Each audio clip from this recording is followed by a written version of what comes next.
வணக்கம். இன்றைக்கி நம்ம ஸ்வீட் ரைட்ஸில் என்ன பார்க்க போகிறோன்னா மாகாளி கிழங்கு போட்டு ஊறுகாய் பண்ண போகிறோம். இது ரொம்ப சிம்பிள். இது பண்ணுறது இது ரொம்ப உடம்புக்கு நல்லது. நிறைய மருத்துவ குணங்கள்லாம் இருக்குது இதில். இதை வந்து நல்லா தண்ணியில் ஊற போட்டுட்டு, இந்த மண்ணெல்லாம் இருக்கும் இந்த கிழங்குல தண்ணியில் ஊற போட்டுட்டு அதுக்கப்புறம் இந்த தோலை சீவிட்டு அப்புறம் பண்ணுறது. இதில் எப்படி வாங்கணுன்னா, இப்படி இந்த கிழங்கை வந்து இப்படி உடச்சி பார்த்தா ரொம்ப இலசாக இருக்கும். இது மாதிரி தான் பார்த்து வாங்கணும். அதை வாங்கும்போது உடைச்சா வந்து ஈஸியாக இப்படி உடையும். இந்த நரம்பு உள்பக்கம் நரம்பு இருக்கும். இந்த நரம்பு பார்ட்டை நம்ம எடுத்துடணும் ஈஸியாக. அது மாதிரி வாங்கும்போது அது மாதிரி வாங்கணும். நானாவே இந்த இப்படி நகத்தில் அப்படி வரும். அந்த மாதிரி இருந்ததுன்னா நல்லா இலசாக இருக்கும் கிழங்கு. இப்படி நம்ம பார்த்தோன்னாவே தெரியும். அதை இது மாதிரி வரும். அந்த கிழங்கு வந்து நல்லா கிழங்கு வந்து ரொம்ப முத்தலாக இல்லாமல் நல்லா இருக்கும். இப்போ வந்து என்ன பண்ணலான்னா, இந்த கிழங்குல வந்து இந்த மேல் தோல் இருக்கு இல்லையா, இதெல்லாம் வந்து நல்லா எடுத்துட்டு நடுவில் இருக்கிற அந்த நரம்பு பாட்டை எடுத்துடணும். நம்ம ஒன்று எடுத்துட்டு காமிக்கிறேன் உங்களுக்கு. இந்த ஓரத்தெல்லாம் எடுத்துட்டுலாம் எடுத்துட்டு நான் வந்து இது கட்டரில் போட்டு பண்ண போகிறேன். நான் நல்ல ஃபைன் சாப் பண்ண போகிறேன். அதனால் வந்துட்டு இந்த நரம்பு மாதிரி இருக்கும். இதில் மோஸ்ட்லி சிலதில் இருக்கும், சிலதில் இருக்காது. நல்ல இளம் இதில் ரொம்ப அந்த நரம்பு இருக்காது. நரம்பு மாதிரி ஒரு பாட்டு இருக்கும். இது உள்ளே வந்து புழக்கும் போது அது லாஸ்ட் வரைக்கும் இருக்கும். அது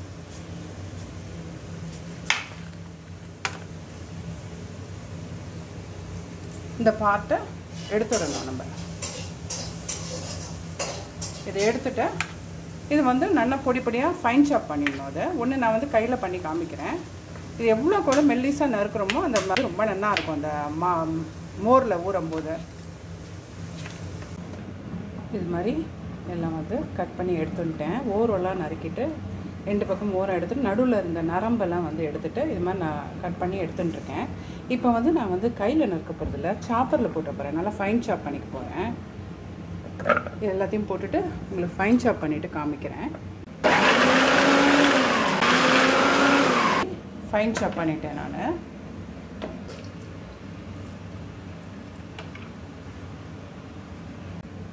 இப்போ வந்து நான் என்ன எடுத்துட்டுருக்கேன்னா, ஒரு 2.5 ஸ்பூன் கடுகு எடுத்துட்டுருக்கேன். அதில் வந்து ஒரு 1/2 ஸ்பூன் வெந்தயம் போட்டுருக்கேன். இதை மிக்ஸி ஜாரில் போட்டுக்கிறேன். இதில் வந்து நான் தனி மிளகா வத்தல் வந்து இருந்து ஊற வச்சு போட்டால் போடலாம். நான் என்ன பண்ண போகிறேன்னா, 1 ஸ்பூன் தனி மிளகா அப்படி இருக்குது, அதை நான் போட்டுக்க போகிறேன். போட்டுட்டு ஒரு 1/2 ஸ்பூன் மஞ்சள் பொடி எல்லாம் போட்டு மிக்சியில் ஃபஸ்ட்டு ஒரு சுற்றிக்கலாம். இது பொடி பண்ணிட்டேன். இப்போ வந்து இதில் என்ன பண்ண போகிறேன்னா, இந்த மாகாளி கிழங்கு வந்து ஒரு பிடி போட்டுக்க போகிறேன். போட்டுட்டு ஒரு 2 ஸ்பூன் தயிர் ஊற்றி மையாக அரைக்க போகிறேன். நான் 2 ஸ்பூன் எடுத்துக்கலாம். போட்டு நல்லா மையாக அரைச்சிக்கலாம்.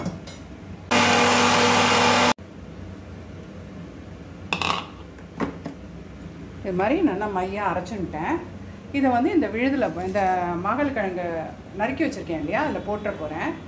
தயிர் போட்டு மிக்சியில் அரைக்கும் போது நீர்த்து போயிடும் உப்பு போட்டால். அதனால இப்போ நான் தனியாக உப்பு போடுறேன். இப்போ இது தேவையான அளவு உப்பு போட்டுக்கலாம்.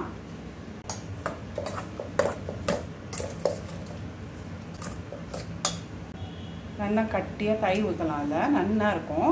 அது அப்படியே நீர்த்து போயிடும். நம்ம கொஞ்சம் தண்ணி கொஞ்சோண்டு ஊற்றி இதை ஆட் பண்ணிட்டோன்னா சரியாக இருக்கும். அது நல்லா கட்டி தயிர் போட்டுக்கிறேன். போட்டுன்ட்டு இதை நம்ம அரைச்சோம் இல்லையா, இதை வந்து தண்ணி துளியோண்டு ஊற்றி ஒரு சுற்றிக்கலாம்.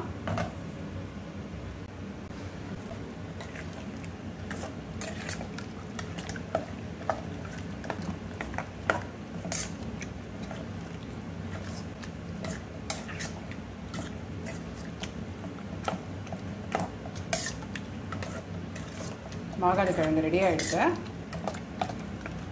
ரொம்ப சிம்பிள். இது ஊற நல்லா இருக்கும். டேஸ்ட்டாக ஜம்முன்னு இருக்கும். அது உங்களுக்கு வேணும்னா இன்னும் கொஞ்சம் தயிர் ஆட் பண்ணிக்கலாம். ரொம்ப நீர்த்து போயிடுங்கிறதுனால நான் கொஞ்சமாக தயிர் ஆட் பண்ணியிருக்கேன். இது மாதிரி இருந்தால் போதும்ட்டு. கொஞ்சம் நீர்க்க இருந்ததுனாக்கா நம்ம அந்த உப்புமா, பொங்கல் எல்லாம் டிஃபன் ஐட்டம்க்கெலாம் தொட்டுன்னு சாப்பிட ரொம்ப நல்லாயிருக்கும். அந்த தண்ணி தொட்டுன்னு சாப்பிட்றதுக்கு. அப்போ நீங்கள் வேணும்னா இன்னும் கொஞ்சம் மோர் கூட ஆட் பண்ணி கொஞ்சம் கொஞ்சமாக ஆட் பண்ணி வச்சுக்கலாம். எல்லாம் ரெடி ஆகிடுது. மாகாளி கிழங்கு நல்லா ரெடி ஆகிடுது.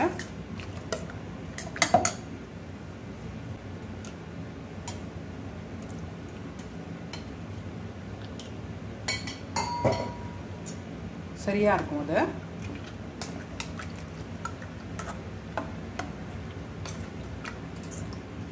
நல்ல ஒரு திக்கு கன்சிஸ்டன்சியாக இருக்கும். இப்போ இலையில் நம்ம சாதம் போடும்போது இது இப்படி ஊற்றும் போது உங்களுக்கு வந்து ஓடாது. இது இந்த டிஃபன் ஐட்டம்லாம் சாப்பிடும்போது தோசை, உப்புமா, இட்லி, சப்பாத்தி எல்லாத்துக்குமே நல்லாயிருக்கும். பொங்கல் இதுக்கெல்லாம் தொட்டுன்னு சாப்பிட்றதுக்கு ரொம்ப நல்லாயிருக்கும். நான் வந்து இந்த போரும் இந்த கன்சிஸ்டன்சின்னு சொல்லிட்டு நான் நிறுத்திட்டேன் இந்த ஸ்டேஜில். வேணும்னா அப்பப்போ ஆட் பண்ணிக்கலாம் அப்படின்ட்டு.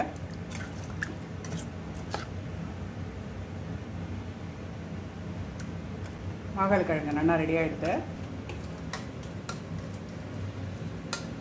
இந்த மாதிரி போட்டு வச்சுட்டு ஃப்ரிட்ஜில் வச்சுட்டோன்னா நல்லாயிருக்கும்.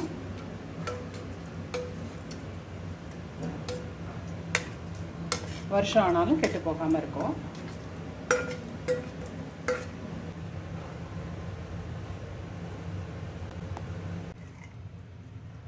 உங்களுக்கு இந்த வீடியோ பிடிச்சிருந்ததுன்னா ஒரு லைக் பண்ணுங்க, ஷேர் பண்ணுங்க, சப்ஸ்கிரைப் பண்ணுங்க, கமெண்ட் பண்ணுங்க.